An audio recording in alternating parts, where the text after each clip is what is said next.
اہل بیت سے محبت کرنا ہمارے ایمان کی نشانی ہے. جو شخص محبت نہیں کرتا اس کا ایمان ناقص سمجھا جاتا ہے. رسول اللہ صلی اللہ علیہ وسلم نے ان کے فضائل بیان کیے ہیں. تو ہمیں ساری زندگی ہی اہل بیت سے محبت کرنی چاہیے، اور دو طریقے سے.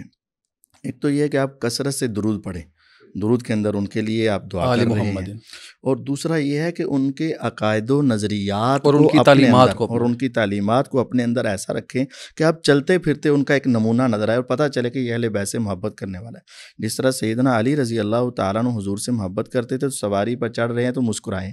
تو پوچھا کیوں مسکرائے؟ کہا میں نے حضور کو دیکھا وہ سواری پر چڑھتے وقت مسکرائے. تو حضور کی تعلیمات حضرت علی رضی اللہ عنہ نے لی ہیں، تو اہل بیت کی تعلیمات اپنے اندر رکھو. اور اہل بیت نے جو ہمیں کہا ہے کہ قبروں کو گرا دو اور قبروں کو برابر کر دو، گرا دو مطلب جو اونچے بنے ہوئے قبے حضرت علی رضی اللہ عنہ کا جو حکم ہے ان کو برابر کر دو، اور یہ تصاویر مورتیاں ختم کر دو.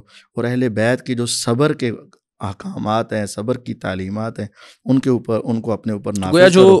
علی رضی اللہ عنہ سے محبت کرتا ہے وہ تصاویر، مورتیاں، قبروں، ان سب چیزوں سے ان کی تعلیم پہ چلے گا. جو سیدنا حسن کی سے محبت کرتا ہے وہ مسلمانوں کو جوڑنے کی بات کرے گا. جو حسین سے محبت کرتا ہے وہ صبر کی بات کرے گا. صبر کی. اور اس کے ساتھ یہ جو بتایا جاتا ہے ان کے ہاں، اگرچہ میں اس کی اسنادی حیثیت کو درست نہیں سمجھتا، لیکن یہ بتاتے ہیں کہ سجدے میں قرآن پڑھا اور قرآن سنایا اور نماز بڑی لمبی پڑھی، یہ نوافل.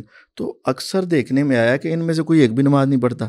تو اگر آپ اہل بیت حضرت حسین کی سنت پر عمل کرنا چاہتے ہو تو اس مشکل کی گھڑی میں تم باہر نکلنے کے بجائے اپنی نمازوں کی طرف توجہ دو. استعینوا بالصبر والصلاۃ. استعینوا بالصبر والصلاۃ. شیخ صاحب آپ بھی اس پہ اپنی رائے کا بس ایک اضافہ کروں گا اس میں کہ جو اتھینٹک آل رسول آج موجود ہیں ان کا خیال کرنا چاہیے، ان کو احترام دینا چاہیے. اور الا المودۃ فی القربى، اور ان کے لیے صدقہ زکوٰۃ جائز نہیں.